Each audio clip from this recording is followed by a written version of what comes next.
we'll stop the tram. I'll come back. I'll see what you need help with. Otherwise, throughout the entire tour, please remain seated and keep your arms and legs inside the tram. Since the studio is private property, if you drop your phone off the side, can't wait till the end of the tour to use the restroom, just pull that red cord and remain seated.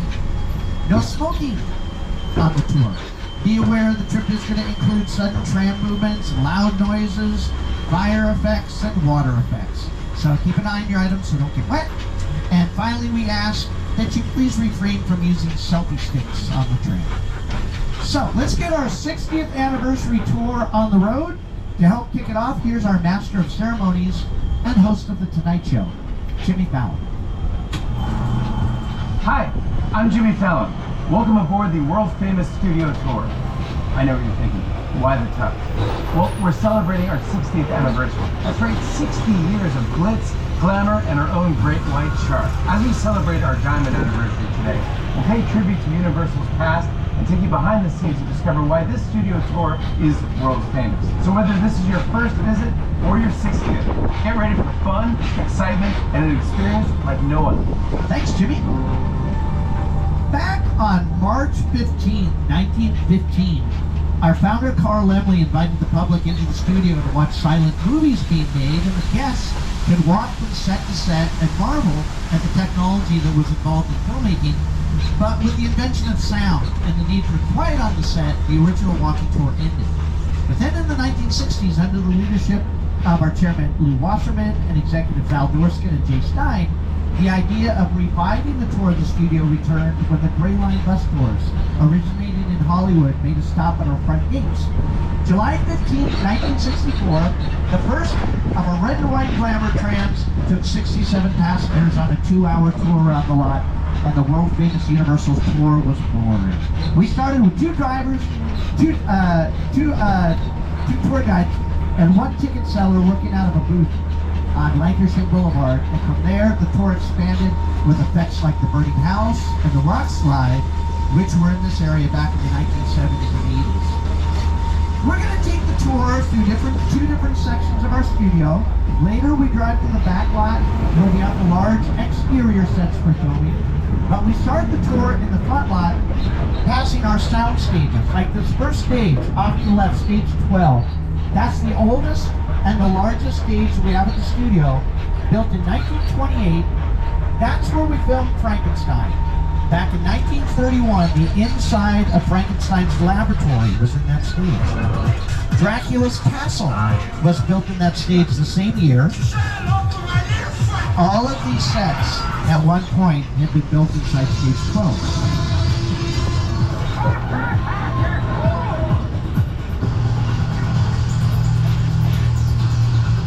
Right now, we're driving between the front lot and the theme park. Like over here on the right side of the tram, this is the back of Super Nintendo World, home to Mario and Luigi, and they're the stars of our biggest hit of last year, the Super Mario Brothers movie. Some of the sound stages over on the left side of the tram, doors are open a little bit, so you might be able to take a peek inside. See some of the sets that we use for Bel Air, which is one of our Peacock shows. Bel Air uses stages 8, 7, and a big stage around the corner, 14. In fact, these are our next 2 60th anniversary guests, 2 of the stars of Bel Air, Jabari Banks and Ollie Charlatan. We're leaving the theme park behind and entering the front lot where real Hollywood magic is made. How? Well, inside the sound stages that surrounds us, we can create any kind of environment for scripted names. For the past 60 years, studio tour visitors have driven right by these buildings, and inside these walls, the sets from your favorite TV shows and movies have transported audiences anywhere the imagination could take you, even to a palatial mansion in Bel Air. When we film Bel Air, we love coming out of the sound stages and seeing the trams filled with excited guests as they drive by. So, keep an eye out. You never know who or what. You'll see on the studio tour. You can see one of our trams driving by in the background while they're filming. They shot that sequence inside Soundstage 14. Bel Air streams on Peacock, which is a streaming service that has a lot of Universal content, a lot of television shows and movies. Oppenheimer, Universal film, won the Academy Award this year for Best Picture. That's currently streaming. We've got a Peacock series called Based on a True Story. which is filming today in the next 3 stages. We're passing by 16, 17, and 18. They just started working on season 2 last week. The show stars Kaylee Cuoco, who used to be on Big Bang Theory. She's also the voice of Harley Quinn. Chris Messina also stars on the show, who used to be on the Mindy Project, which is filmed inside these same stages. I'm going to be on the lookout as we drive by the stages, because if there's a red light on above the entrance doors, that means the cameras are rolling in the stage. I may have to turn off all the sound on the track. Looks like we're not filming just yet. There are 2 minions in front of stage 18, Bob and Stuart, who are going to be in a new movie this summer, Despicable Me 4, which Universal's produced with the company Illumination Entertainment. We do a lot of animated family films with them. The head of the company is Chris Meledandri, and he has offices in these bungalows off to the left. He's going to tell you about these bungalows we're passing by. In the early days of the studio, these bungalows were used as dressing rooms to the stars of Hollywood's golden age. Now, they're used as offices where some of Hollywood's top directors, writers, and producers work their magic to get a production ready, including my company, Illumination. At Illumination, we've made some of the most successful animated films in box office history, including Despicable Me, The Lorax, The Secret Life of Pets, Minions, Sing, The Grinch, and the Super Mario Brothers movie. And the team is hard at work again as we launch our next film, Despicable Me 4.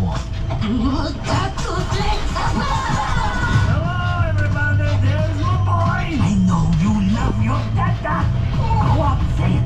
Yes, of course he loves you. He just doesn't show it on his face or with his body language.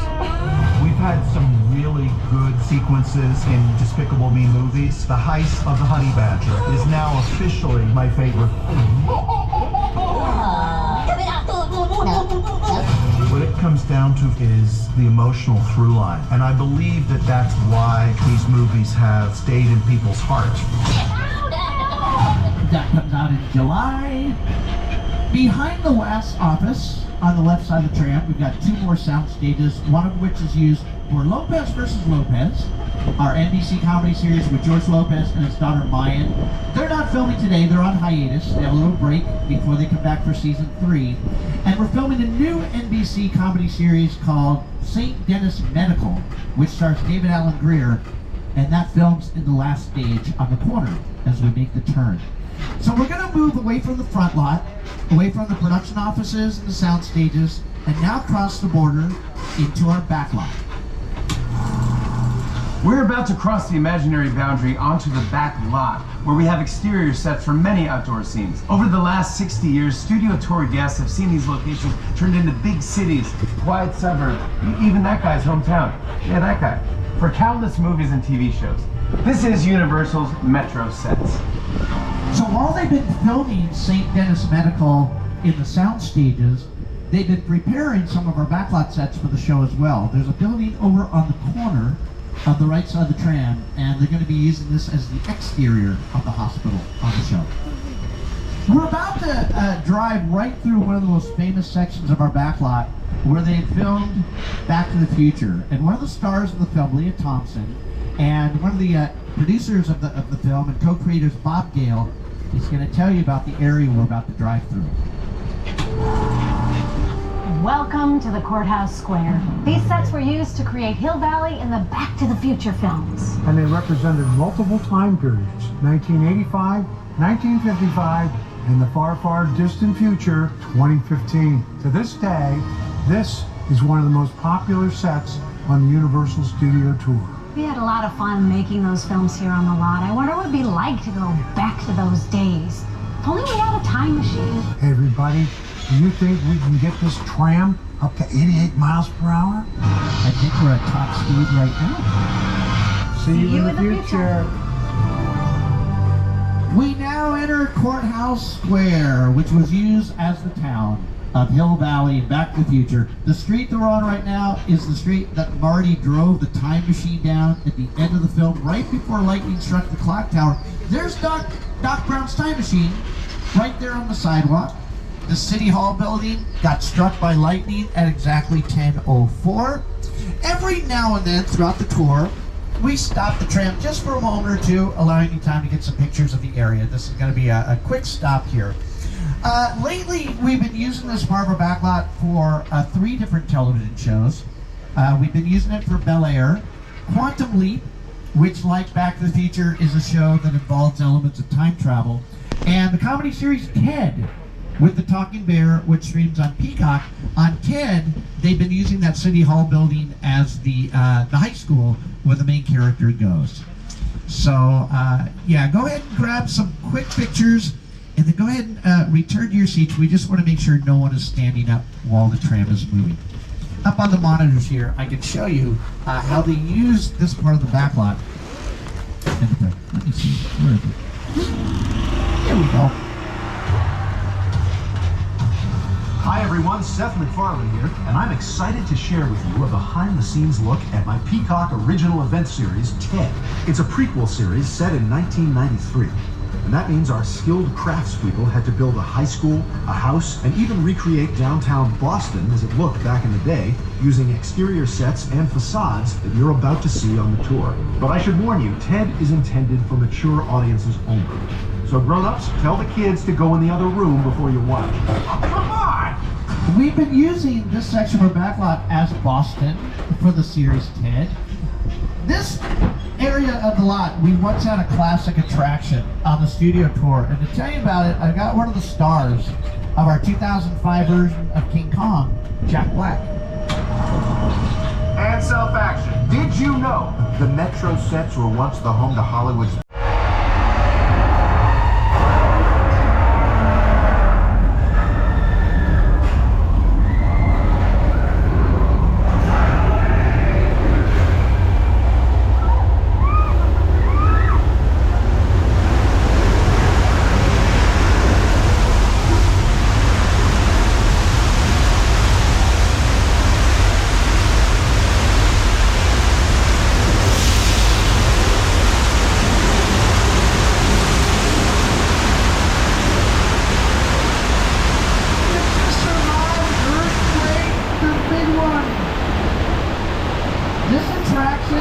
Originally opened 35 years ago in 1989, and then last year we closed it for several months. It just reopened again this spring, just in time for our 60th anniversary, with a complete Hollywood makeover, updating all the props, movie making equipment, bringing the set into the 21st century.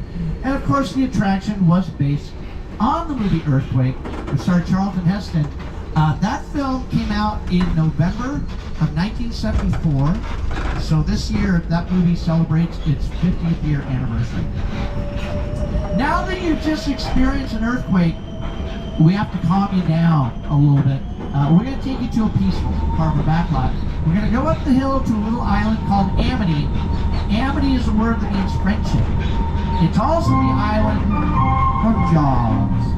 There's a billboard on the left side of the tram. Amity Island welcomes us, but the Amity Police Department wanted us to close the beach because of the shark attacks. We caught a shark, it's in front of the hotel, and even though we caught the shark, they still don't want us to reopen the beach because there's another shark. And now it's a bigger shark, and we haven't captured it. It's right in the middle of the water.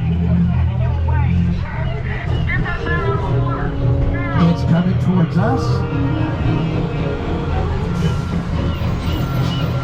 Hey, this beach is closed, mister!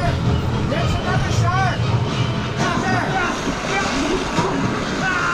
Are you alright? The shark ate him. Yay! This is a very old dock that we're driving across right now. It's a little slippery, so everybody remain seated while we stop behind the barrels filled with gasoline.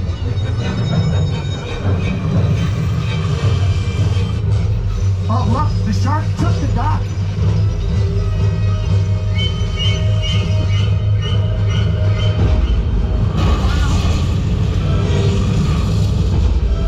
I still don't see the shark. It's right next to us.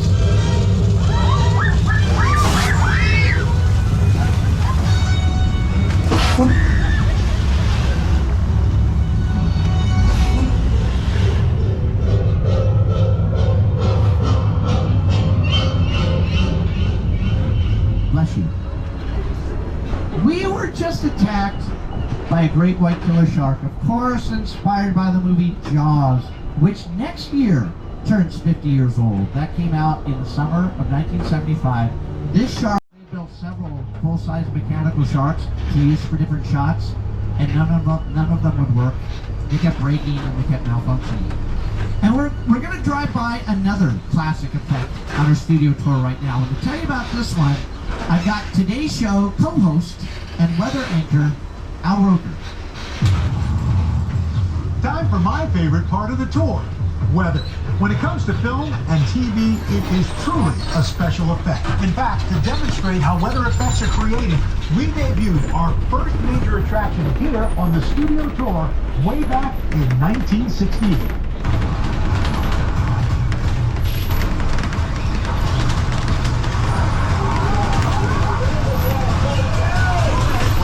Only part of the backlot with a 100% chance of rain.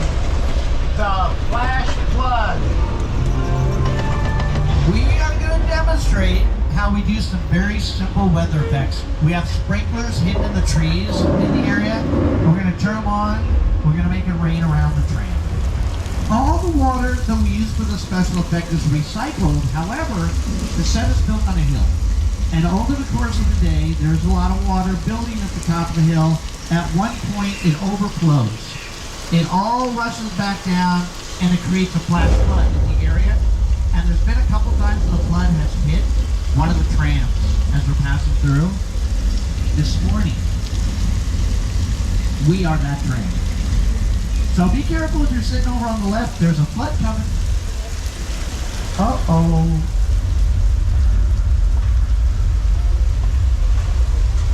Uh-oh. Uh-oh.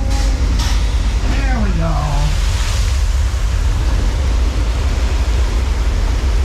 We used this special effect back in 2002 in a family comedy, Big Fat Liar, is with Frankie Muniz, Amanda Bynes, and Paul Giamatti.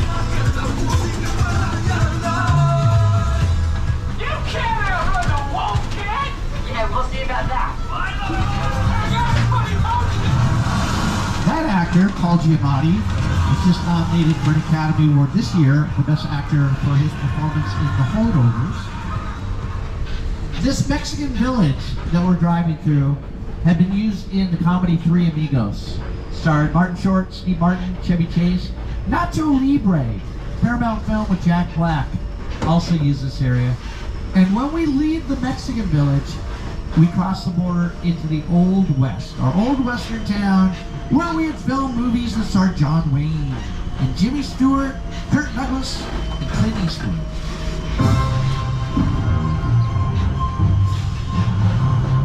You're just gonna start things up here. Then I am.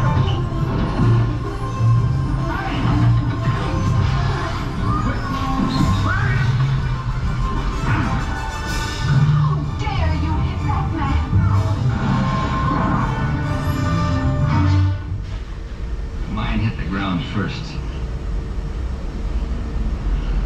Mine was taller.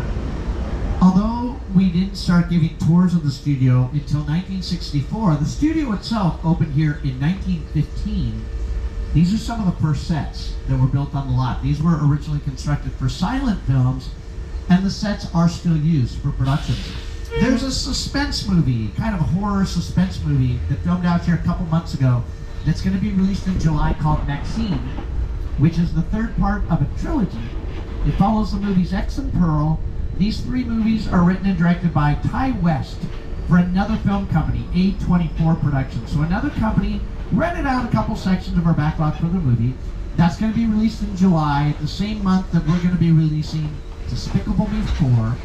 And then we're going to be releasing Wicked in November. Wicked is going to be released in two parts. We have not yet announced when part 2 is coming out, but part 1 is going to be released around Thanksgiving. Quentin Tarantino used our backlot sets for Once Upon a Time in Hollywood. In the movie, Leonardo DiCaprio's character is an actor, and he's working on a Western TV show called Lancer, which was a real show in the 60s. They shot the Western scenes out this part of our backlot. But when they were filming Once Upon a Time in Hollywood, We weren't allowed to say what it was. We couldn't say who was starring in it. We couldn't say who was directing it. So we're driving by and all we were allowed to say was, they're currently working on a top secret production out here on the backlot. Brad Pitt, Leonardo DiCaprio were walking past the tram. We couldn't point them out. Quentin Tarantino said, keep it a secret. Don't say what we're doing. We're going to be passing by the Jaws attraction again. We're not going to be driving through Jaws. We're going to take another path up the hill. Steven Spielberg had a lot to do with the Jaws attraction being built for the studio tour. He'll tell you about that. The Jaws ride was almost the inevitable result of the size of the box office when Jaws first opened in June of 1975. And that was really the first time I ever got involved in the creation of a ride.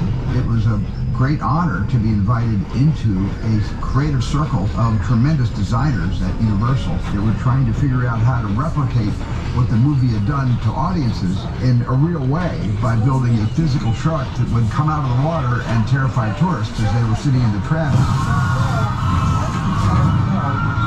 And the most amazing thing about the Jaws ride is it is exactly as it was from the time it was first placed on the Universal lot. There have been tweaks, of course. The musical The Best Little Whorehouse in Texas starred Burt Reynolds and Dolly Parton, came out in 1982. Rob Zombie used that same house in one of his horror movies, House of a Thousand Corpses. We have a whole suburban neighborhood on our back lot that can be used for movies and television shows and commercials.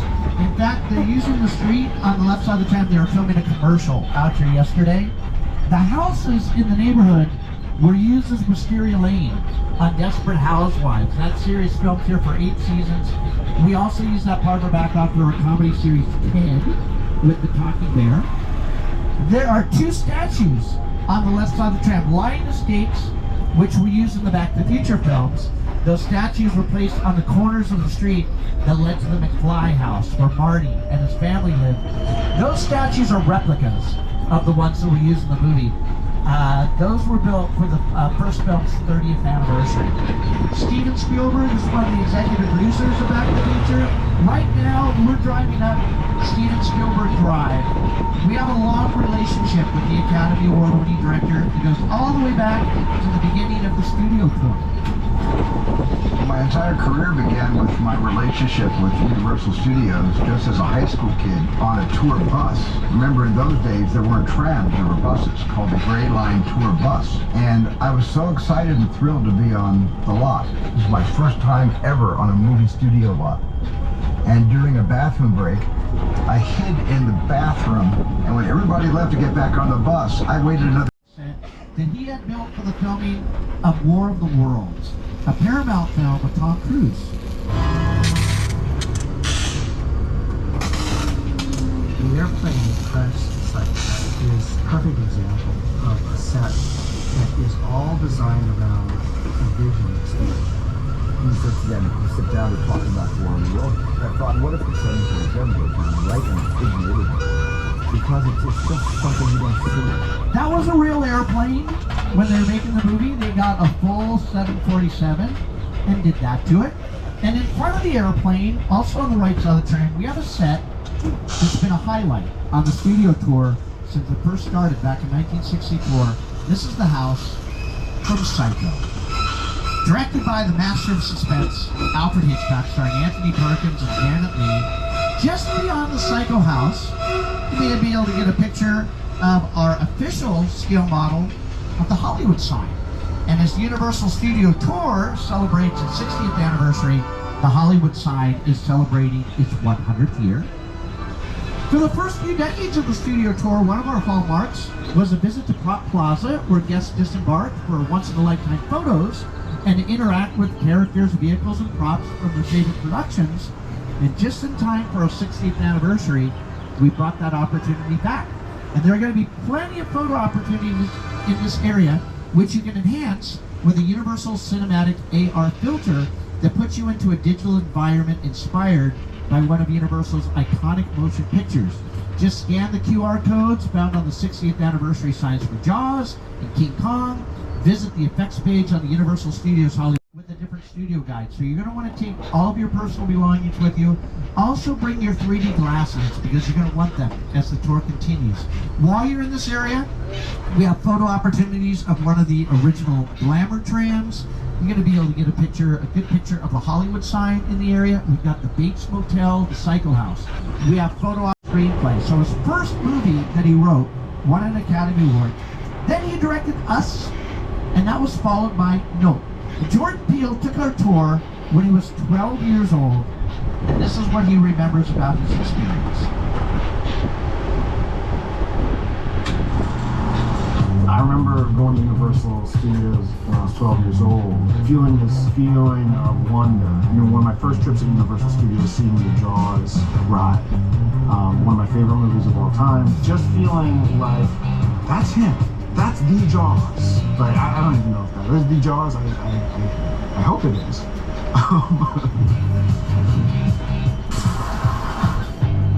Sharing a space with Hitchcock and Spielberg, I couldn't be more proud. Let's go, baby! Let's go!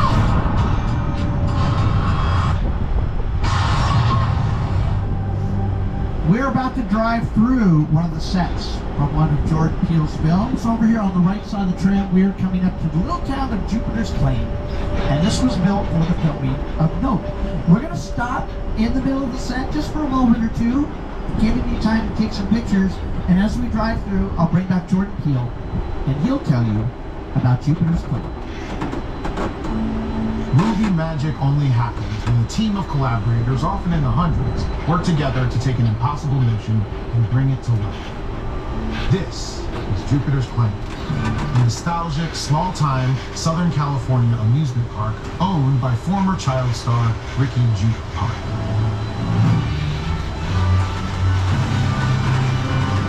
Over there, look into the winking room and have your picture taken just like the kids in that old 90s movie Kid Show. That's what this whole place is loosely based on. Remember that one?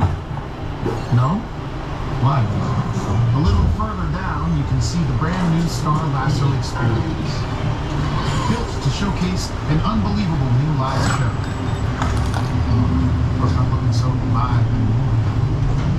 Anyway, behind this Hollywood face, the gold rush frontier lies a sinister secret.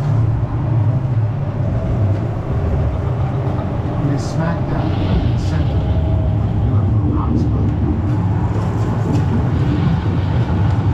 What's a bad miracle? Welcome to the world of no.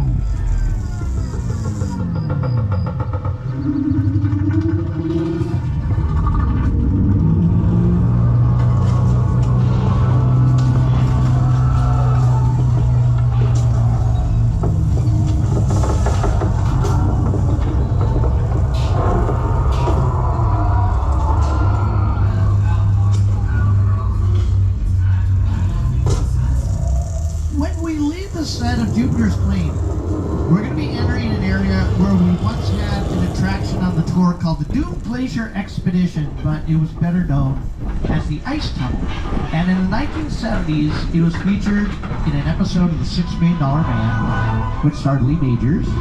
The episode had Andre the Giant, and he played Bigfoot.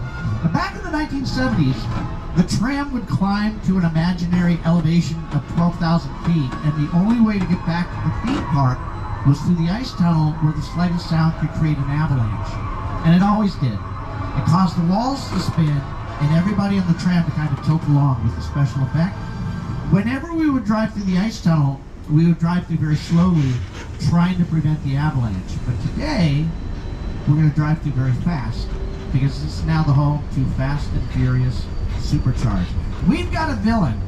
His name is Owen Shaw. He's chasing down our tram. He's looking for someone who's riding on the tram. So they're bringing us in this room for safety.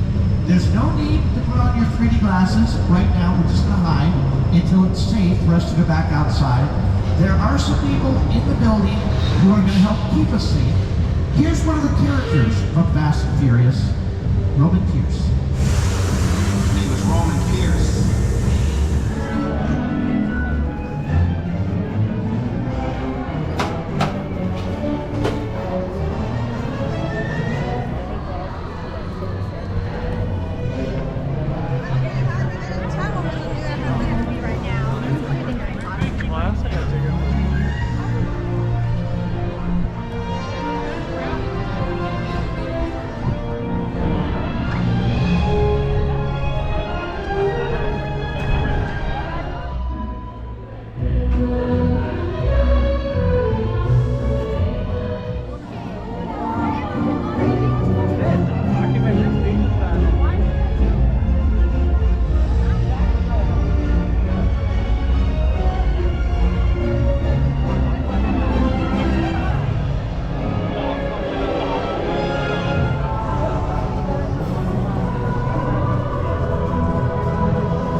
Park are ranked in the top 100 in the state of Illinois.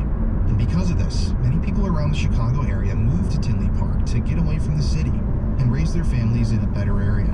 In fact, in 2009, according to the Business Week magazine, it was voted the best place in all of America to raise a family. The study factored in test scores at their schools, housing affordability, safety, and job growth. The former mayor, Ed Zabrocki, who served the city from 1981 until his resignation in June 2016, said, quote, "We pride ourselves on creating a community that people want to stay in. What that emphasizes is the Midwestern down-home values, work ethic, devotion to family, that's refreshing in today's society," end quote. And that seemed to be the overall attitude for everyone that lived here prior to February 2nd, 2008. That Saturday morning was cold, gray, and snowy, with a dark cloud that loomed over the city, which was very fitting for the day ahead. The temperatures were in the mid-20s, and the high that day was just below freezing. But the citizens of